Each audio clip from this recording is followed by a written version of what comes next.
Welcome to the Seahawkers podcast with your hosts, Adam Emmert. And so they get out their pens and they scribe a stupid story with their dumb national narrative that they do over and over and over again.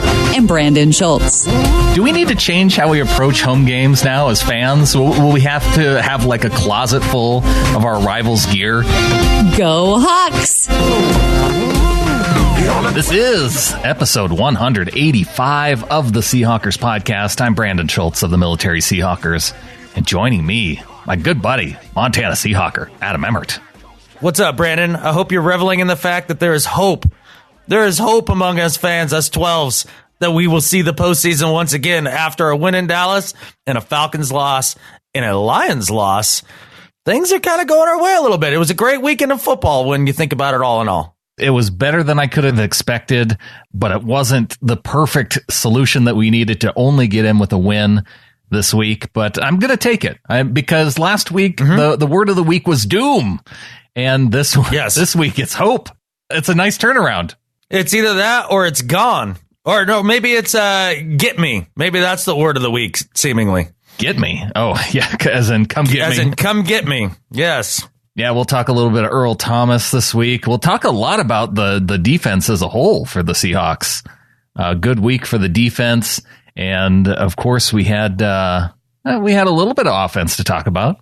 Yeah, a little. I mean, you know, I talk about yards being a garbage stat a lot, and I just finally got to watch a game just a little bit before recording this. I didn't get to watch it live, and just hearing everybody talk about, you know, oh, they only had, what was it, like 147 yards or some nonsense like that, whatever it was. And I expected to see Rams, the offense we saw against the Rams. Yeah. That's what I was expecting to see, and it wasn't that. Now, it wasn't prolific, but right. it wasn't an adjunct dumpster fire. No. And so we'll get into that as well. And of course, we have some do better, some better at life, and a preview of the Arizona Cardinals as they come in to a home game, apparently, according to Bruce Arians. So we'll get into that as well. Oh, no kidding. And oh, yeah. That sounds very BA to me. Luckily, I guess he was kind of owning it. But like I said, we will get into it. So let's start this off. Let's start off talking about, this was kind of a throwback game, I think, to Wilson's rookie year. There weren't any big mistakes. The defense got points. It kind of felt like a throwback to just like the first 10 games of Russell Wilson's career. We have not discussed this game one bit between us before this, and it's hilarious that you say that, because my thought, one of the things I wrote down was that felt like 2012 Seahawks football. Didn't it? It really did. Yeah, with B-Max punching the ball out, getting a good pass rush, defense showing up big, special teams doing their job, and then Russell Wilson making a couple big plays, a couple with his feet, couple nice throws, but just no mistakes, very conservative. There was a super conservative game plan on offense from the Seahawks. Not a lot of scribble plays. So I'm wondering after that game, after what we've seen the past few weeks, has Carroll finally put Bevel and Russell on like a scribble play count? Like you get 5. That's it. Yeah, I don't know. It was less that he wasn't allowed to scramble around. I mean, he scrambled around when the opportunities were there. I think it was more, you would see him like step up in the pocket and ordinarily just let one fly down the sideline to, 50-50 ball, try to get a penalty or get the completion. And you'd see him like load up and get ready to pump fake and go for it deep and then bunk, check it down. And I think that was a big difference. I think that was a point of emphasis going into this game on their offensive side of the ball. And also, they really committed to running the football in this game. They did, kind of. Not that it was super effective. They committed to it, right. But they did it. 76 yards rushing for the Seahawks, 60 net passing yards, 136 total yards for the Seahawks in this game. But how many total rushing attempts? I can't look anything up when I'm on the road like this. How many rushing attempts? Total rushing attempts for the team. Mike Davis had 15. Russell accounted for 9. And you had Thomas Rawls with 5. And then Tyler Lockett 2-yard carry. So overall, you're looking at 30 attempts, but I don't know if you count all of those Russell Wilson attempts as actual attempts or scrambling out. There were a couple that were where they did do the zone read, and Russell did run it.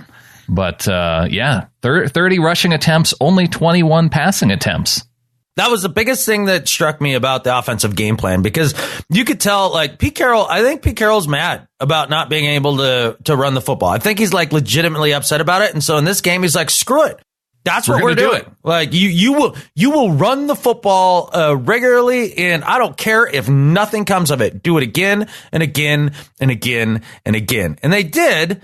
It did lead to a lot of 3 and outs, but it was interesting. It was a total deviation from the way the offense had been run for the majority of the season. It did kind of feel like that Carroll said, if we're going to go out this season, we're going out doing it my way. We're running the football. Or at least attempting to.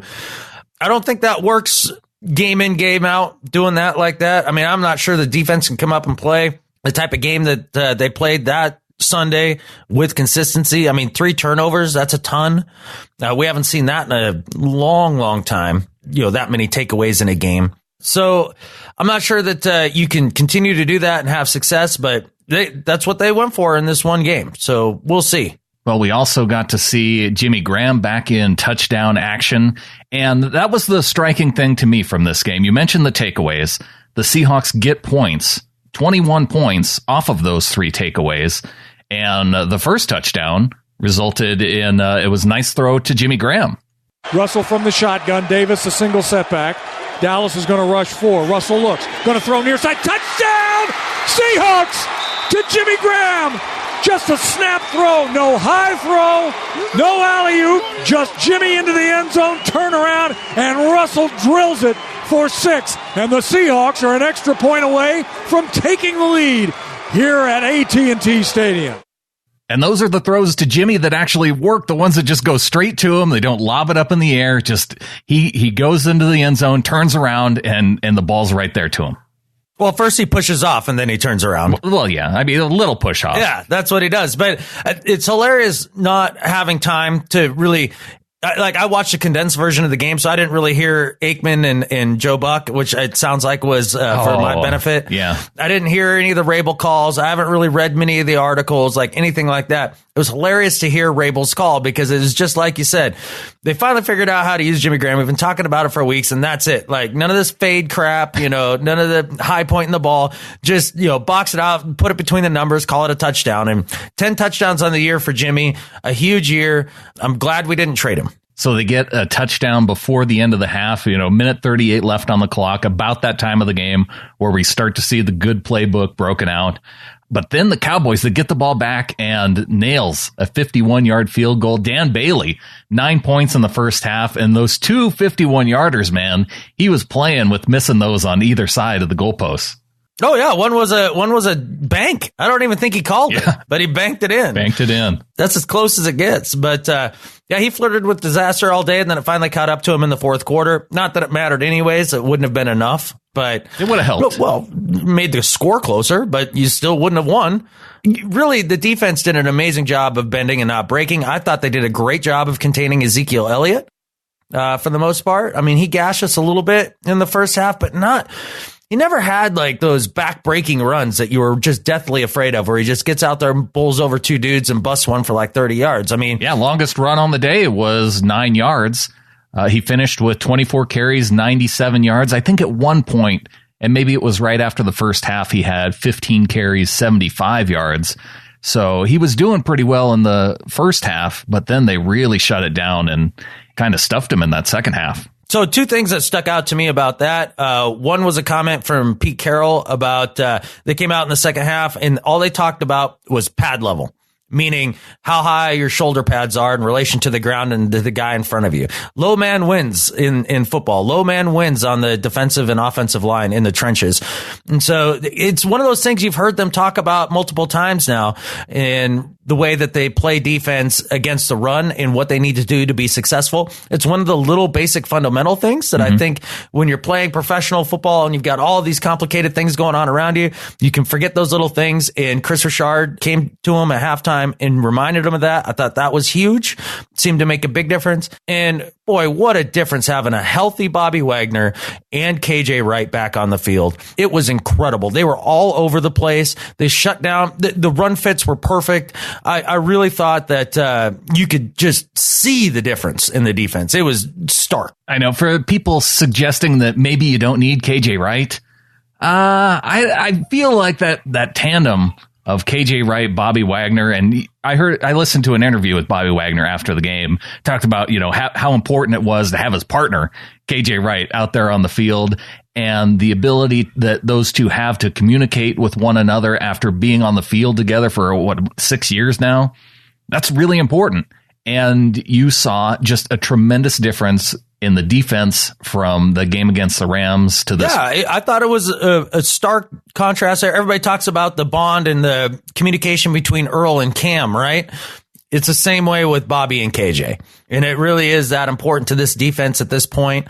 Give Chris Richard a lot of credit, too. The corner blitz made an appearance. Now, there's a wrinkle that we don't see a lot out of the Seahawks, and that really made a big difference in the game. There's a lot of pressure on Dak Prescott on almost every single drop back, and it did rattle him. I mean, he ends up throwing a pick to Justin Coleman. Bobby Wagner makes the tackle, 2nd and 7. Prescott is looking to throw, has all kinds of time now, throws it over the head. It's intercepted, near side 20, 15, 10, 5, touchdown, Seahawks. Justin Coleman picks it off on the far side and runs untouched. Justin Coleman with his second pick six on the year put the Seahawks up 14-9, gave them that lead, and they never let that lead go. Really, that was a result of the pass rush just really flustering Prescott on that. And he seemed to get caught in between decisions, whether he's going to throw it to the check down to Elliot or try to throw it out to, I think it was Dez that was intended to target. I think it was Dez, yeah. And it kind of went in the middle where Justin Coleman happened to be. Right. And he's like, oh, okay, well, then I'll take this then. Thank you. Merry Christmas. So it runs it back, pick six. That was great. He should have had a second pick in the game when he was called for pass interference, which was a absolutely atrocious call by the refs. The best play for the Dallas Cowboys offense was bad PI calls against whoever was playing left corner for the Seattle Seahawks. Especially the one where Justin Coleman got his head turned around and had his head grabbed on top of that. I think receivers are starting to get wise to this. The officials can't tell when the receivers will do that move where they put their arm around like they're going for the football and pull the defender in toward them. We saw Doug do it earlier this season. We've seen a couple other receivers do it. I think it's starting to catch on, and the officials are going to have to pick out now the receivers that are doing this. It's going to be difficult, but it's going to have to end up being a no call in a lot of these situations, I think. Yeah, because that was super crafty by the receiver there. But with that said, Justin Coleman, you can't play better defense against the long ball. That's if you were to take and break out film to teach a young corner how to play against the one-on-one coverage in protecting the long ball, that is the film that you would bust out and be like, this is how you do it. It was perfect. One thing that I've noticed that Coleman does better than almost any other corner on the team is his ability to quickly get his head turned around as the ball's getting there. I don't know what he recognizes in the receiver when he's able to do that, but just as Byron Maxwell can punch out a football like Peanut Tillman, Justin Coleman can get his head around and right when he needs to. A total gift, Justin Coleman, and I really hope that he gets signed to a longer-term deal after this year. He's been a revelation in the nickel spot. I couldn't sing his praises highly enough. Shaq Griffin played a nice game too. I think Byron Maxwell actually played a nice game for the most part. Mm-hmm. The PI that was called on him, that's a really tough call. He gets his head around. It's not like he's hand fighting. I don't know exactly what else you're supposed to do. I understand refs call that now and then. Like that one, I was like, that shouldn't have been PI, but refs do call that. So, okay. Like I wasn't as frustrated with that, but yeah, the one on Coleman was egregious. But the defense as a whole, let's give a lot of credit to the pass rush, man. Like they were around Prescott all game. As you mentioned, a big part of that was bringing the corner blitzes. You saw Justin Coleman in there a couple times. We saw Shaq Griffin get a sack. Earl had a big game. Wagner looked great out there. KJ Wright came up with the pick when he needed to. And, he stopped essentially a scoring drive for Dallas. And then the Seahawks turn it around, go on an 80-yard drive that finishes with a Doug Baldwin touchdown. It was nice to see Doug get a touchdown. But yeah, defense, man. Frank Clark, Deion Jordan, Mike Bennett all had sacks. And credit to Shaq Griffin, too. Not just the sack, but matched up one-on-one with Dez quite a bit. Yeah, and held his own out there. He's really been great as a rookie. I can't wait to watch him ascend as a Seahawk in the next couple of years, especially when you get to pair him now with Deshaun Shedd, who looks like he'll be returning to the team here. Yeah, Deshaun Shedd. Well, he was back in this game. He had 14 snaps on special teams. He didn't see any snaps on defense. But that's what I'm saying. Yeah. With the way Byron Maxwell is playing, though, do you put Shedd out there? I don't know. It'll be interesting to see what they do in this game against the Cardinals. I think you could see Shedd out there if we end up with a generous lead against the Cardinals somehow. I'm not saying that's going to happen. I'm just saying if that were to happen, I think you could see them experiment out there a little bit. Just see, okay, how are you doing? You know, like how you doing coming back from this injury? Mm-hmm. But maybe it was his presence on special teams that made such a difference. We sat here and crushed the special teams last podcast. It was It was so much better this game. Oh, not even so much better. Like, that was excellent. That's A+ kick coverage by the special teams there. Especially hats off to Jeremy Lane. He had a huge game in kickoff coverage. Down to punt inside the 10, was all over their kick returners all day. Jeremy Lane had a gigantic game. He did get called for the unnecessary roughness on the one play. I don't know what else he's supposed to do. That was hard. Beasley kind of ducked into him.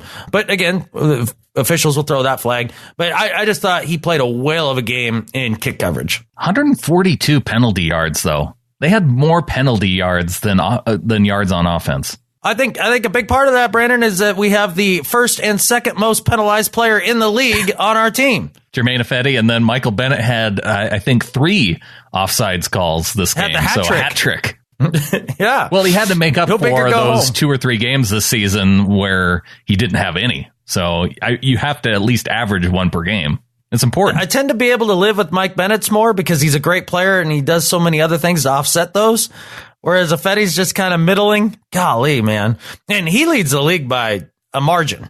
You know, it's not like it's by 1. I think it's like by 4 or something like that. Like it's pretty bad. But, you know, you say that yards aren't much, but I go down and I really do think the defense won this game because when you look, if you were to tell me before the game starts that the Seahawks would have 136 total yards, their passing yards would be 4.4 yards per attempt.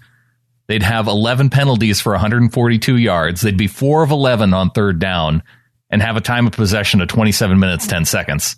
I look at all those things and I wonder, how do we win this game again? But turnovers, the turnovers by the defense. Yeah, I don't know. Stop me if you've heard this one, but it's all about the ball. I think Coach Carroll emphasizes that in some way. I've heard it somewhere is all I'm saying. But yeah, it really, that was the difference in the game at the end of the day. Kind of a funky, weird game, a must-have game on the road. And the Hawks come through. And now we come back home where we've struggled the last few times and got to get this last win to get to a 10-win season, get into double digits. Look, let's say they even miss the playoffs with 10 wins. Because everybody's sitting here is waving their arms in the air about the doom and gloom of the Seattle Seahawks. It's all falling apart and everybody's leaving and blah, blah, blah, blah, blah, right? Everybody can't wait to write the obituary on the LOP and Pete Carroll. Like the national media is frothing out the mouth trying to do this, right? And if they're a 10-win team, and you're trying to say that it's the end of the world, that it's totally fallen off, the train's totally fallen off the tracks. Give me a break. You want to see the difference between a team that was supposed to be good and has fallen off the tracks and a team that is still good and just had a rough year when it comes to injury luck. Look at the Seattle Seahawks compared to the Arizona Cardinals. The Arizona Cardinals are a team that were supposed to be good, where it's all fallen off the tracks completely. Are they even going to be an 8-win team this year? I don't even know what their record is. They're close. They could actually they could be an 8-8 team if they win in Seattle and on the Seahawks home field, according to Bruce Arians. They caught him in a moment in the locker room where the Fox cameras were on him. And he was saying to his team, we're getting ready to go up to Seattle where it's our home field. They've won their last 3 games at least. Yeah, in Seattle. But he explained that he didn't expect that to be a broadcast. Oh, okay, fine. I mean, look, out of all the things BA has said, that's one that offends me one of the least, to be honest. Like, that's just trash talk. We say the same thing about Seattle going to CenturyLink East New York. In New York, right? So I'd expect him to say that, especially after that many wins here in Seattle. It's their home field just as much as their field is our home field, because apart from that 6-6 tie, Russell Wilson hasn't lost any games down there except his first one. Yeah. And that was close. That came down to the last minute. It was his first game in the league. He almost got a stat at the end of that game. He did. Yeah, if not for the pass going through the hands of Braylon Edwards at the end of the game. Braylon Edwards from Michigan. That's what it was. Okay, yes. I think that was his last year in the league, too. So there you go. I think it was as well, yes. So a lifetime catch percentage of around, or maybe even under 50%. Wow. Yeah, that sounds about right. Good. No, that's subpar. You need to catch it more than you don't. No, exactly. Well, before we get into the Cardinals game, let's talk about a couple of players on defense. Let's start with Earl Thomas, because after the game, he was caught on camera saying to Coach Garrett, "If y'all got the chance to come get me, come get me." And he was on his way to the Dallas locker room. I guess he was going to talk to Dez.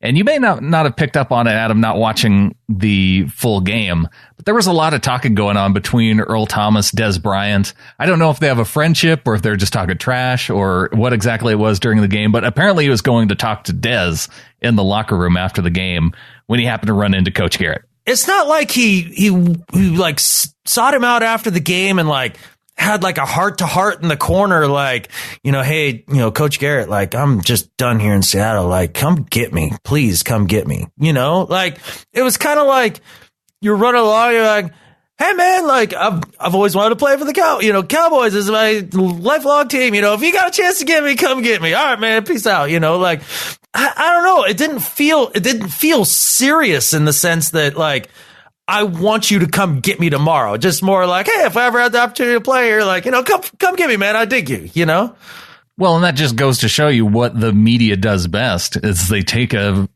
quote, an actual quote, you put it into print, and you have no context around it, and it looks bad. When I first saw it, too, I'm like, well, catfish! What's going on? And then I saw the video, and I heard Earl's comments after the game, kind of explaining what he meant by it. And he said, I mean, when Seattle kicks me to the curb, please, the Cowboys come get me. That's the only place I'd rather be if I get kicked to the curb. That makes a lot of sense. Marshawn Lynch, favorite team, Oakland. That's where he's ending his career. It doesn't make me, it makes me feel a little sad, but Russell Wilson has more rushing yards than Marshawn Lynch this year, or close to it. So it's not a huge loss. I don't know if he would do that much better if Seattle would be that much better off if Lynch would have come back to play for Seattle. If Earl Thomas finishes his career with his hometown team the same way that Marshawn Lynch does, okay, sure. Yeah, if you want to play those last two, like, just, kind of garbage years of your career in Dallas, like, okay, fine. Like, I mean, maybe that's how it happens. I don't know. He's not going anywhere right now in the prime of his career. Like, that's not happening. No, Seattle won't let it happen. He's not looking to get out. And he's said it in the past before that the Cowboys were his favorite team growing up. Right. Yeah, this is not. Were you shocked by that news? I mean, I've known that for years, right? Like, I mean, I didn't know that. That's not some sort of state secret. No. I thought maybe the one criticism that I would have is maybe the time and place. But like I said, it looked like he said he was on his way to the locker room to talk to Dez, and he happened to bump into the coach and just threw a comment out there. So it wasn't as if he went and tracked down Coach Garrett to deliver that message.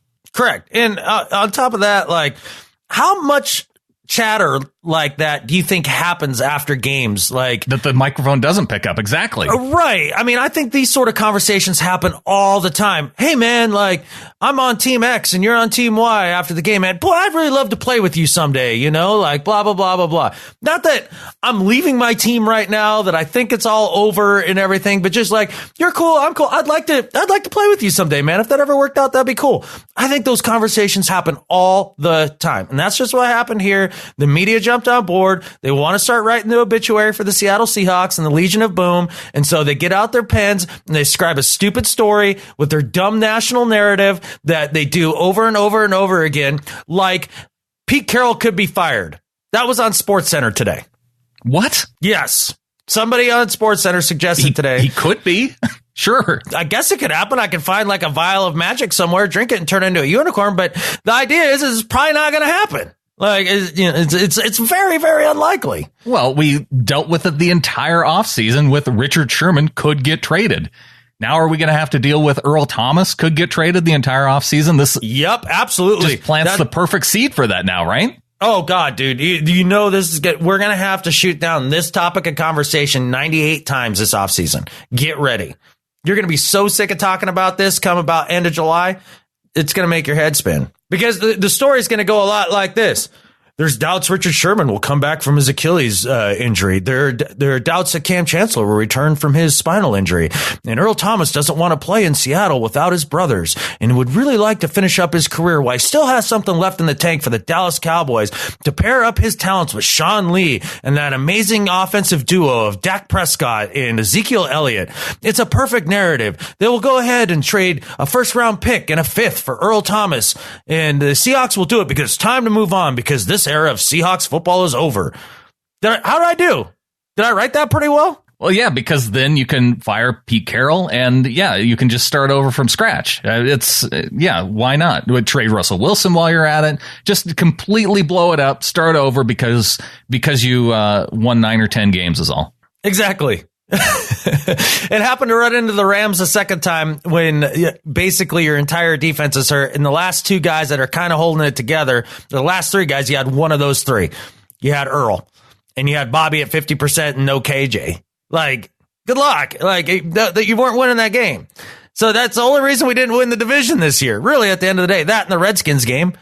But, those two things, and you're going to fire Pete Carroll over it? Give me a break. Paul Allen is not an idiot.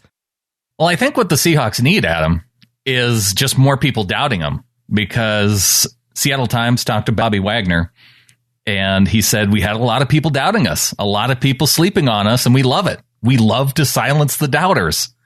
Well, holy catfish!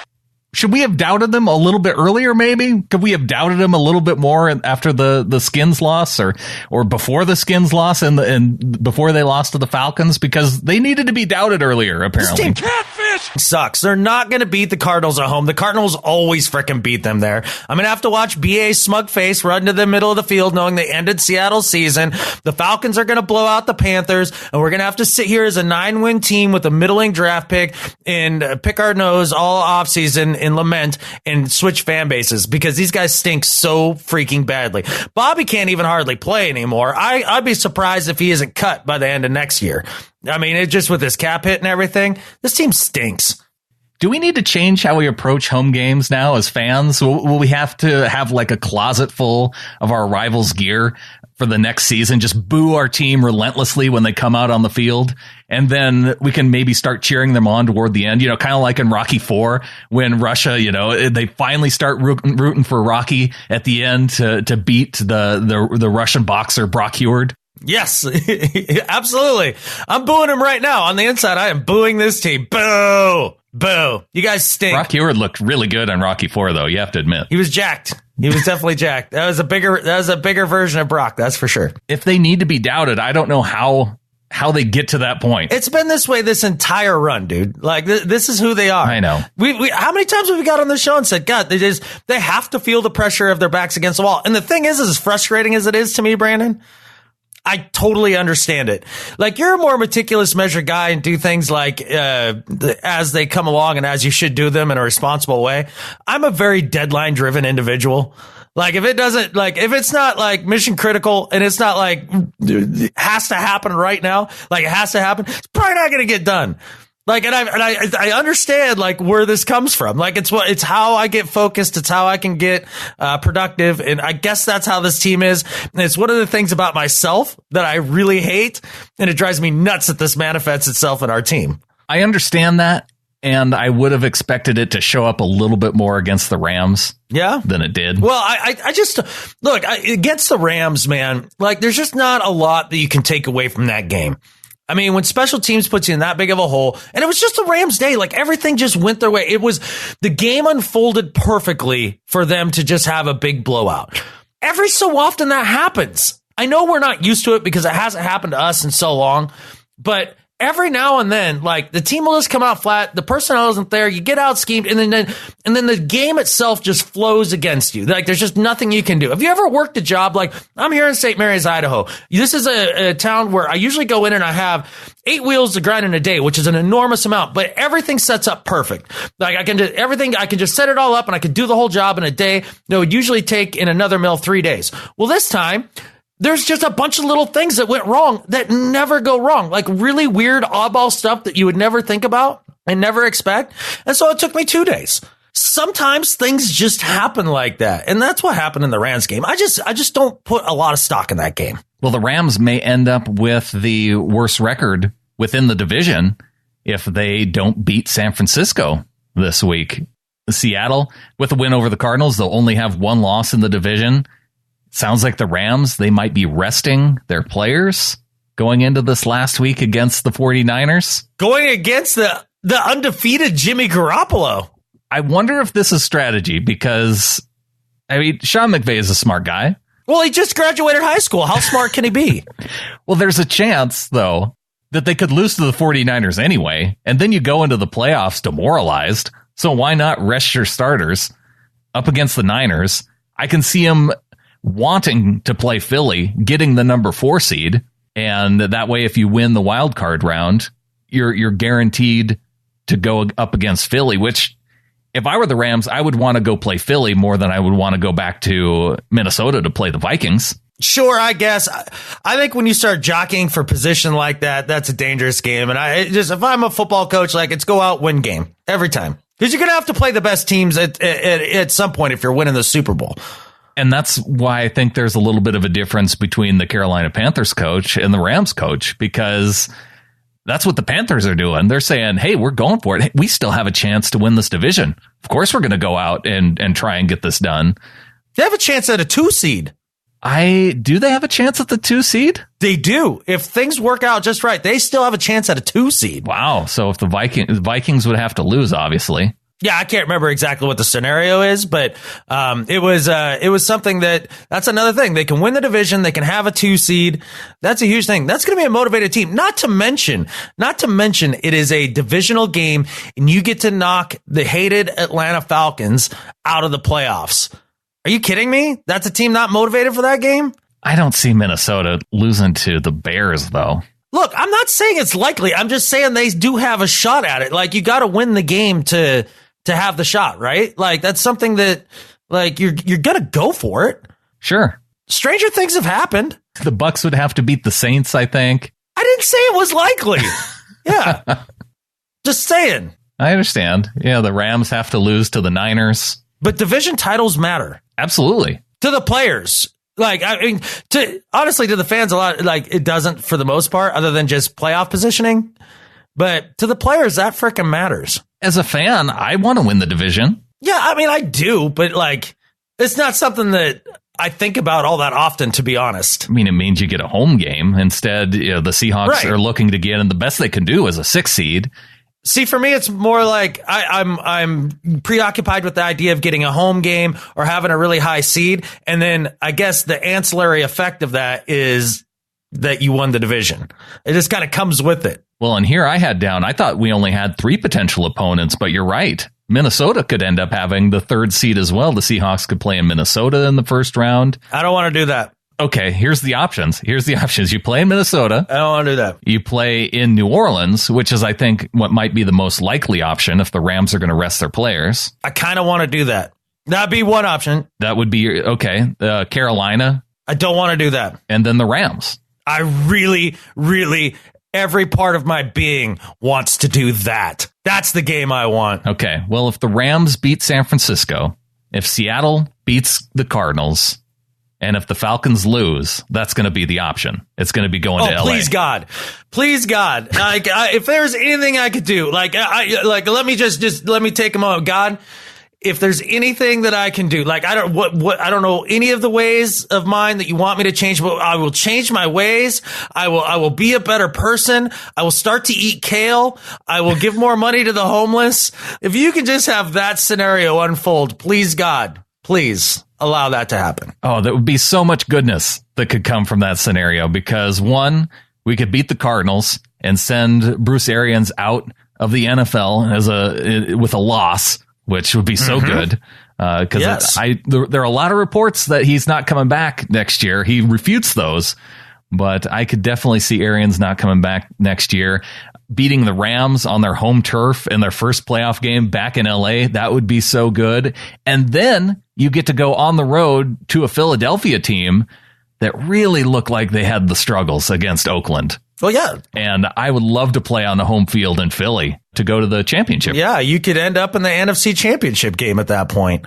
I mean, that's a legitimate. Here's the thing about the matchup with the Rams that I like so much, because everybody's be like, oh, catfish, you're going to go play the Rams. Like, you just got mollywomped by them. Like, that's a terrible matchup, blah, blah, blah, blah, blah. Look, I just got done telling you about how much I think that was an aberration. I think the first game was much closer to the norm, and that's going to be a tight game. And on top of all of that, can you imagine how overly confident, overly cocky that LA Rams team would be when we went down there to play them in the playoffs with all 4 of their fans in the stadium? I want that so bad. I want that so bad after they talk so much trash about, oh, it's just so easy to push them around and they're not the team we thought they were anymore. And like, we just went out and snatched the division and blah, blah, blah, blah, blah. Cool. You got the division and then we sent you home. Have a nice day. Catfish the Rams, dude. It wouldn't be that great, though, if the same thing happened, if we went down to L.A. and they beat us as badly as last time. It won't happen. There's no possible way that happens twice. No possible way. I wouldn't expect it. And it works out better when you split during the season rather than, beat them twice and then have to take them on a third time. It always seems like that third time the team that hasn't won ends up getting the win if they didn't win in the regular season. It's nearly impossible in the NFL to beat the same team 3 times in a row in one season. You don't see it happen very often. No, it's nearly impossible. But anyways, that's putting the cart before the horse a little bit. We got to play the Arizona Cardinals. Now, I'm not going to lie. I did 0 Arizona Cardinals preps. I've had no time. I was up at 4:30 a.m. this morning, grinding wheels all day. Got off like 2 hours ago, showered, watched the game, and now I'm sitting here doing this. I just have not had time to do any of that prep. It's Blaine Gabbert, right? No, it is not Blaine Gabbert. Drew Stanton back at QB. Yes! He's the one that shut out the Giants last week. Yes. All right. I can't wait to see Drew Stanton. We've always had his number. That's awesome. Of course, Arians was itching to go back to Stanton because Stanton's the one guy who can actually throw the ball downfield. Not with accuracy, but he can actually throw it downfield. I mean, I guess he can physically heave it down there. Now, where it goes, nobody knows. It's going to be against Drew Stanton. Adrian Peterson is now out on IR with a neck injury, so Kerwin Williams is going to be the guy running the ball in the backfield. You still have Larry Fitzgerald, though. 1,100 yards on the season, 100 receptions, 6 touchdowns. Fitzgerald's having a great season.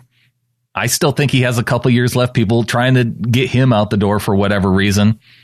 The one thing their defense has done well, rushing yards. They're 4th in the league in rushing yards allowed and about middle of the pack when it comes to passing yards. So you're saying we may not run the football against the Cardinals?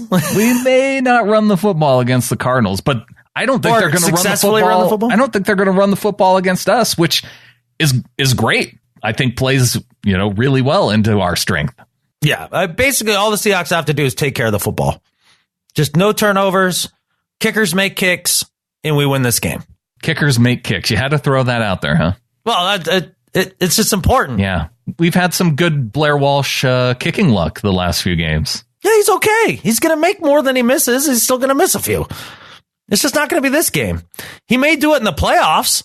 Like, that's where I expect him to miss one, is in the playoffs. Like a gimme to win the game. Like, yeah. That one terrifies me yet. Well, that's another thing about the Rams that would be a great thing to play in L.A. because after Zerline went down and they went out and auditioned about 11 different kickers, the dude that they brought in immediately had the yips, missed 2 close field goals to start off his season. Yeah. And I would have to wonder, with the Rams getting into a pressure situation in the playoffs, they could be missing some kicks. Again, I want that game really bad, dude. I want it really bad. I got to thank Santa for the win against Dallas. We really didn't have much of an opportunity to talk trash much back and forth because we were finishing up when the third quarter was finishing up. It was super busy, so we didn't really have much time to talk about it. But Santa came through for me. He did against his own team, against his own Cowboys. Santa. Jermaine Ifedi had kind of an okay-ish game. At least Lawrence didn't have as big of a game that I expected. He had, I think, that one sack where Russell Wilson just ran almost straight toward the goal line, and it was about a 20-yard sack. But it was also 3rd and 5, so like, what's the difference? You're punting either way, right? I mean, field position, I guess, but yeah, you're just punting from the back of your end zone instead of, I don't know, from don't go back that 115. far, but yeah, you're gonna have a few of those. If you live by the sword, you die by the sword. You do. One thing about the Cardinals, though, only 2 road wins this season. They needed overtime to beat the Colts 16-13 in week 2. So that was with Carson Palmer on the team. And then their second road win was after their bye week in week 9, where they beat an 0. Was it against Jacksonville or was that at home? Jacksonville, they won at home. Oh, okay. No, their only 2 road wins have been against San Francisco and Indianapolis. Those are their 2 road wins. Not a good road team. That bodes well. That really, really bodes well. So here's hoping, man. Let's just take care of business now. Do the Falcons and but they did. You pointed out they did beat Jacksonville, though. They beat Jacksonville. The Seahawks, the only NFC West team to not beat Jacksonville. Yeah, that was stupid. God, we wouldn't even be talking about this right now if we could just beat freaking Jacksonville. If Blake Bortles hadn't have been somebody he's not. Catfish! So frustrating. Or beat the Falcons. Redskins, Falcons, Jacksonville this year, man. Those are the 3 that just chap you. Probably in that order. That's how it chaps me. Redskins worst, Falcons, and then Jacksonville. Especially when I look at the Seahawks home record and I see 3 losses. The best you can hope for is 5-3 at home now. Just win 1 or 2 of those games and you're probably winning the West. It's that close. It's a fine line. But it's okay, though. This team's over. It's done. It's doom and gloom. Blow it up. Fire Pete Carroll. Even if they do win this week, there is the chance that it may be over if Atlanta gets the win over the Panthers. So, do they play the early game? They shifted them to the late game. Catfish! So everybody's all going to be playing at once. And they even did the right thing with the Saints and the Bucks game because that was an early game too. They moved that to a late game because if the Saints win, then they lock up the division. Carolina would have had nothing to play for. And Carolina could have sat their guys, which could have easily given the Falcons a win. But I really would have questioned whether or not Ron Rivera would have done that anyway, because the Panthers, I mean, they want to knock out. They want to start their playoffs now, knock the Falcons out as if it's a playoff game. Oh, absolutely. They don't want to have to see them later. A division opponent for the 3rd time. They hate those guys. As much as we hate the Rams and all those other teams, man. Like, see, the best part about this playoff scenario for me is that the stupid Falcons have to go down for us to go in. And it makes that like Falcons commercial with the Russell Wilson shrine in the closet like all the more poignant. Can you imagine that playing all playoffs long and you're a Falcons fan watching that? Oh, man. Oh, that would stink so bad. I wanted so bad, Brandon. And it's great. I'm actually done with Santa. I'm going to be done with wheel grinds. I can actually sit down and I can watch football all day. I can watch all this unfold. And I like that the NFL did put them all in the afternoon so all the teams have to play. I like that. I think it was a good move, and I appreciated the fact that they moved the Saints too. I think there were some coaches that were crying about it. Whatever. I think maybe Sean Payton might have been the one crying about it. Oh, really? That's surprising. I don't know. One of the NFC South coaches. Doesn't surprise me. I don't think it was Rivera. Yeah, the Seahawks need this win, though, not only to get into the playoffs, but they're historically 18-1 against the Cardinals. So this would give them a game up on the Cardinals for the all-time series. Yeah, we need that too. Come on, man. All right, Adam. Well, with that, that look at the playoffs and how it might break down, I say with that, let's get on to the second half of the show. Sounds good. Now I can coast. All right.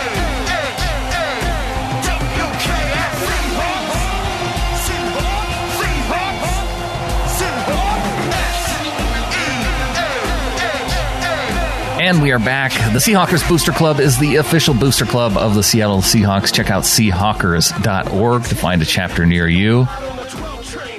Pretty cool thing happened here recently. Just in the past week, actually before the Dallas game, Russell Wilson becomes the first quarterback to throw for 30 touchdowns and rush for more than 500 yards in multiple seasons. The first guy to do that. Wow. Okay. Part of that is the uniqueness to his style of play. And so give him a lot of credit for that. He totally breaks the mold. A lot of people don't like watching it, but I do. He's my man. That's my quarterback. It was interesting because somebody pointed out the other quarterbacks to do that. Randall Cunningham, who also got MVP the season that he did it. Cam Newton also got MVP the season that he did it. Russell Wilson, the last time he did it was the same season that Cam Newton won MVP. So being the only one to do it, will it be enough? Or do you think Genghis Tom has us locked up? Yeah. I mean, I don't think even if Russell comes out and like destroys the Cardinals, I still don't think he's in consideration for the MVP. Everybody thinks the Seahawks are dead, dude. So why would he get any votes? 3 more touchdowns, though, and he passes his Seahawks record of 34 touchdowns. And also, if he even gets 2 touchdowns this game, it would put him ahead of Carson Wentz for the most touchdowns for the season. Well, Russell Wilson is overrated, remember? Yeah. Todd Gurley getting a lot of run here and now lately. Oh, I'm sure he is. Whatever the flavor of the month is, man. Like the MVP voting is just stupid to me. I even hate following it, dude. I don't enjoy it in any way. It's just whoever happened to get hot the last 3 games, there's your MVP or the best quarterback of the league. There you go. You would think Tom Brady would have more than 2 then. Well, like I said, there's been a lot of quarterbacks that have had better seasons than him any given season. But when you put his body of work together, he has a much stronger body of work, no doubt. Well, from MVP voting to Pro Bowl voting, we found out this last week, Russell Wilson, Jimmy Graham, Bobby Wagner, Earl Thomas all voted into the Pro Bowl. Good job, guys. Seems about right. Yeah. Too bad they're not going to be able to play. Exactly. Pro Bowl alternates, Michael Bennett, Doug Baldwin, Cam Chancellor, and Tyler Lockett. Cam Chancellor, really? Yeah, even going out at the time of the year that he did, I think he may have had, it was among the most votes. I think Landon Collins actually got the start, but Cam Chancellor also voted in as an alternate. Yeah, Tyler Lockett surprises me too. And that was primarily for special teams. Farrell Cooper. Yeah, but even then. Well, when you look at, for NFC, for all-purpose yards, Tyler Lockett, just number 2, I think, behind Todd Gurley. So with his receiving, with his kick return yardage, he's had a good season. He's behind Alvin Kamara now, apparently. So I think what I'm hearing here is that I know what my bet next year with the Rams podcast is going to have to be. Oh? Todd Gurley all-purpose yards versus Tyler Lockett all-purpose yards. Yeah, well, Todd Gurley, I don't think he's going to do it in back-to-back seasons, but over 2,000 yards. That's what I'm saying. And most people wouldn't expect Tyler Lockett to be that high in all-purpose yards. No. I think that's a sucker bet for them. I think I can get bare with this one. Where you could get screwed, though, if Seattle goes after a kick returner in the offseason. There's a lot of other catfish to worry about, and you got Tyler Lockett. Why would you do that? Why would you even say something like that? Well, if you look back historically, you don't see a lot of guys fill in that kick returner, punt returner job for more than about 3 years. You just don't see it. I don't know. There's a lot of dudes that are return specialists that return forever. Tyler Lockett definitely is one of those guys. He's closer to a Brian Mitchell or Devin Hester type than he is like Dion, who just returned for a couple years and then just started playing defense. I'm not saying that I don't want it to happen. I'm just saying it could bite you. Yeah, well, I mean, we don't have to make the bet till the rosters start to kind of fill out. That's true. Don't try to rain on my parade. I thought I came up with a good one here. I'm sorry. That was a great idea. Thank you. Tell me I'm pretty. Tell me I'm pretty too. You're so pretty. Thank you. Gosh, thank you, Brandon. I think we need a quarterback-centric bet for next year. Ooh. Okay. I like where that's at, too. The offensive line is going to get better this offseason. Yeah, I think it has This is the guy that would go back to the same girl like 7 times after getting his heart broken. The offensive line is going to get better next year. I promise you. It got better this year. This was better than the last year. It's going to be different this time. Well, before we get on to do better and better at life, getintheflock.com. If you want to become a member of the flock, if you want to join our Ring of Honor Facebook page, that's the way to go. And wait a second. Are you trying to say there's no new flockers this week? No new flockers this week. What? I think that's 2 weeks in a row? 2 weeks in a row. This is unacceptable. Like this is legitimately unacceptable. Like this is let me give you a picture, people, of what we do to make this happen. Brandon's like running a whole household up there in Kalispell. He does more, like mailing out gifts to all of our patrons, like putting together the show. He'll stay up till like 5 a.m, like editing the show just to get it out to you folks. Works on no sleep. I swear he's a vampire. It's the only way that he makes it happen.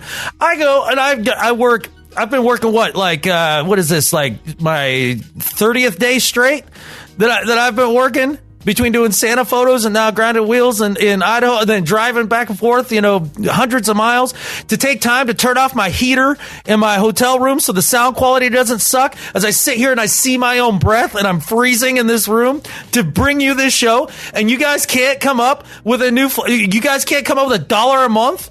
Not $1 a month for 2 straight weeks? For this kind of effort? This is hard, people. And it's about to get harder, too, because after the playoffs are over and you want week-to-week Seahawks content throughout the offseason, we do this throughout the offseason for you guys. Did I do a pretty good job of the guilt trip there? Was that okay? Was that a decent effort? That was a pretty good effort. And okay. I don't know if we've gone back-to-back weeks during the regular season. Ever. Since we started. I don't think the shows have sucked, so I don't know, man. Maybe that's what people are telling us. Maybe they've already jumped off the bandwagon and they said, I'm not listening to Seahawks podcasts anymore because I know that they're done. So I'm done too. No, I highly doubt that, man. I highly doubt that. I think the listeners are better than that. Prove it. I know the little flockers, all the people that are already little flockers, I know that they're better than that. They're still listening. There's no doubt. Yes. Yeah, I've heard from them. Yeah, they don't need to worry. Don't you want to be a little flocker? Who doesn't want to be a little flocker? I'm a little flocker. Are you a little flocker, Brandon? Starting to get patches sent out, too, for everybody at the $5 level and above. You didn't answer my question, Brandon. Are you a little flocker? Patches. They're going out. I'm telling you. Say it. Say it. I'm a little flocker. There it is. Okay. Thank you. That's all I wanted. It's the little joys in life, Speaking of our flockers, congrats to Tim Moon for winning the first fantasy championship of a fantasy league comprised of show listeners. Oh yeah, I forgot some of the listeners had gotten together and done their own fantasy thing. Like that was good job by you, Tim. Congratulations. He's a good man. Won it. Yeah, he's a good man. Deserving. Well, congrats to Tim, and thanks to Craig Clifford, who left us a review this last week. Says the best podcast for Seahawks fans. The podcast even makes an off-season like this one worthwhile. Adam and Brandan are great together. He's already in the off-season? Well, he's looking ahead and saying that it even makes listening in the off-season worthwhile. This is just what we were talking about. Yeah, that's exactly right. Well, thank you very much, Clifford, man. We like I said, we try. We make an effort, and it does feel nice to get the reviews. Like I said, sometimes I just need to be told I'm pretty, like now and then. Like that's it. Yeah, like you just need it. Doing a good job. And even if that's the only thing that does, it's worth it. Absolutely. Yeah. Leave a nice review. Give us a warm fuzzy. Feels nice. On to do better and better at life. All right, man. My do better this week was spurned by doing some holiday shopping. And I don't think I've gone off about this on the podcast yet, but this is a pet peeve of mine that I've had for a number of years. In fact, Brandon, I may run for president in 2020, and my first order of business is to eliminate this blight on the American public. This drives me absolutely insane.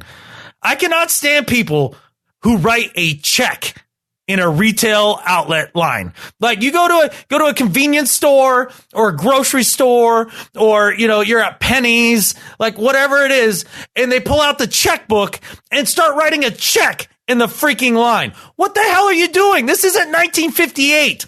Like if they get out there, invariably it's some old lady with blue hair who writes in perfect calligraphy for 45 minutes as she fills out her freaking check, just for her to then very carefully tear it out of her book, and then tears one corner and gets all flustered and then barely tears the rest of it out, and then finally hands it to the cashier just for the cashier to run it through the little scanny dealy and run it just like if it were a debit card. So now I got a whole nother process on top of the slow ass debit card process to go through. And then on top of all that, once it finally goes through, they'll sit there and balance their freaking checkbook right there at the counter, making a 3-minute transaction 3 days long. It drives me absolutely insane. Vote for me for president. I will outlaw checks in the checkout line. So anybody who does that, do better. I haven't seen that in the checkout line for quite a while. This must be all the time. Really? Yes. You should shop at different places. You should go to those convenience stores that say no checks right on the door.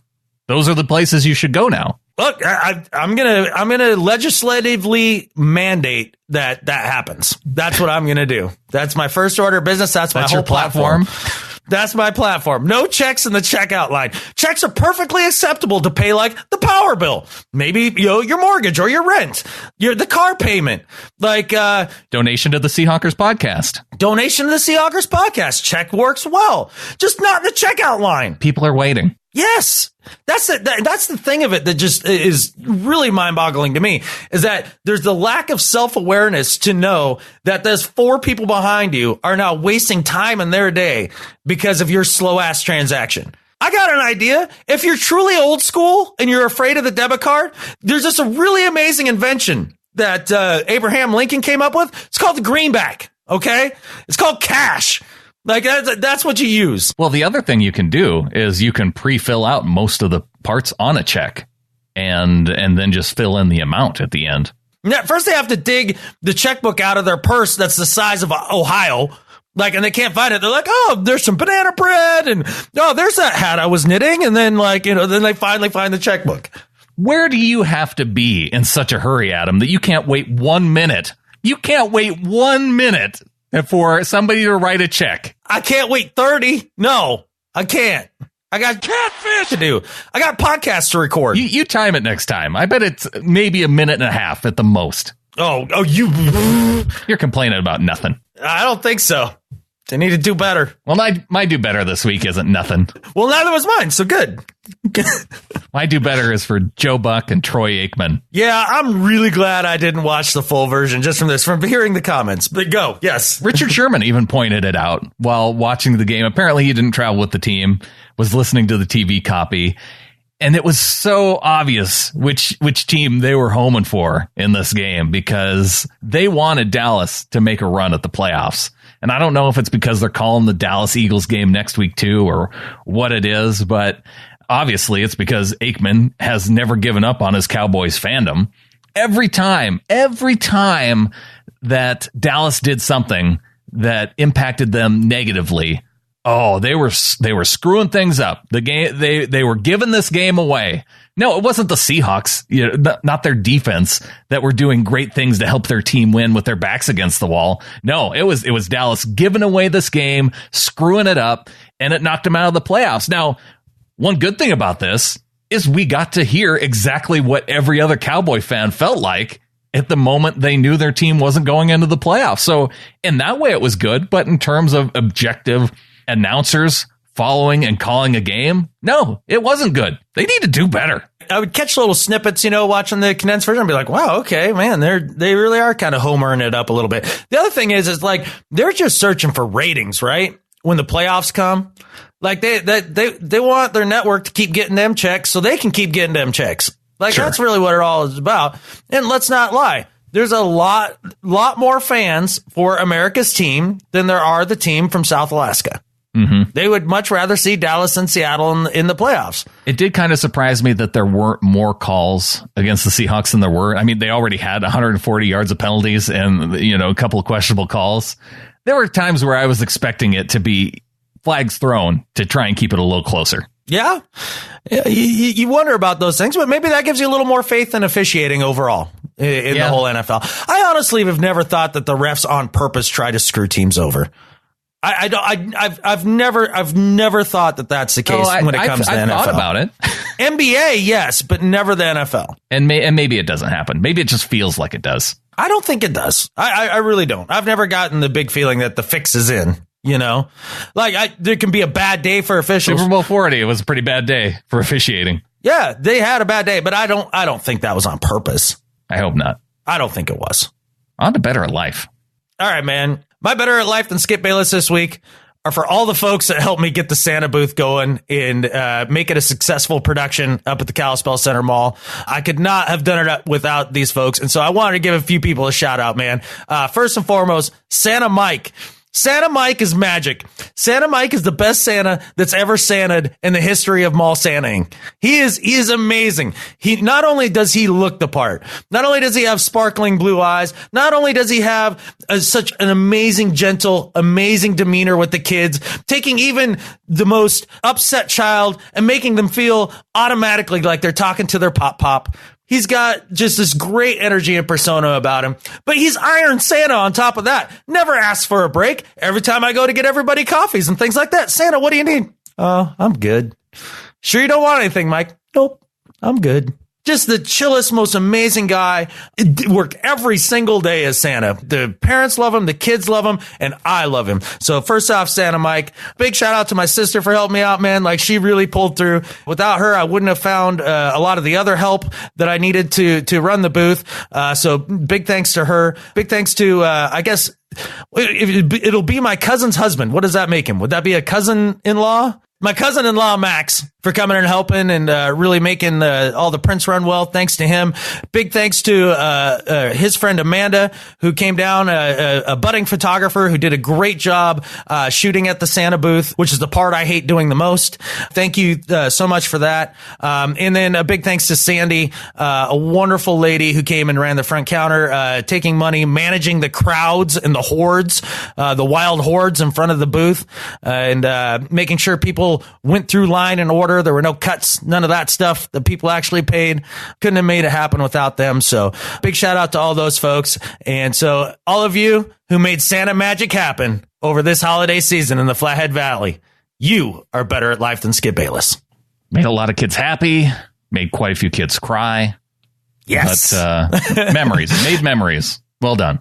I might as well add in just real quick to all the parents that chuckled and loved picking out the picture of their kids like screaming their head off with like all extremities like going every direction. What I call the holiday classic photo. That didn't look at that and be like, oh my God, that's terrible. They looked at it and go, that's hilarious. I'll take 3. Like to those parents too, you were better at life than Skip Bayless. Yeah, you got to have a sense of humor when you know that, because there's nothing you can do. I mean, I guess you could be crabby about it. Oh, and many are. Let me tell you. Well, my better at life this week, former Seahawks defensive tackle who's playing for the Bucs now, Seaver Saliga. I still don't know quite sure how to pronounce his name. I think I got it. But he got back to Tampa late in the evening after their Christmas Eve game against the Panthers, met with some friends at Applebee's. And according to ESPN's Jenna Lane, Saliga asked the manager, after he got his check, they were looking to leave. It was, after 10:30, asked how many people were still working. Turns out there were 10 of them. And he told the manager that he wanted to split the tip evenly among everybody who was still working. Saliga left $1,000 tip at Applebee's. So each one of those 10 people got $100 on Christmas Eve. And it was Elizabeth Reyes, a server who was working that night.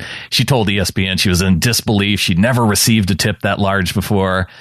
And the cool thing, Saliga never posted about it on social media, never told the news about it. The only reason that it got out was because Reyes, she had her picture with all of her fellow workers at Applebee's that night, took a selfie with them all holding their $100 tips. And that's how word got out about it throughout the news.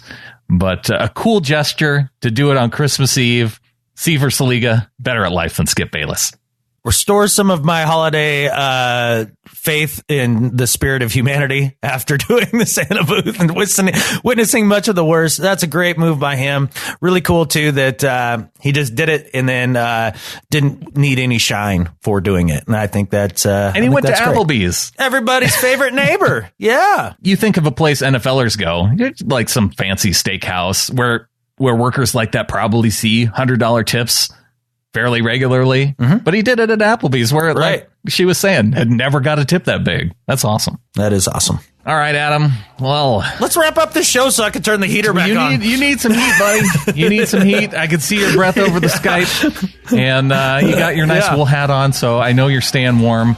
But I do. We need Seahawks hoodie, got the wool hat on, the whole nine. We need everybody rooting for the Panthers this weekend. We need everybody rooting for the Seahawks. This needs to happen. Just those two things. The Seahawks squeak into the playoffs, and like Adam said, we're hoping for that Rams matchup in the wild card round. Dear baby Jesus, let it happen. And with that, there's only one thing left to say. Go Hawks. Go Hawks.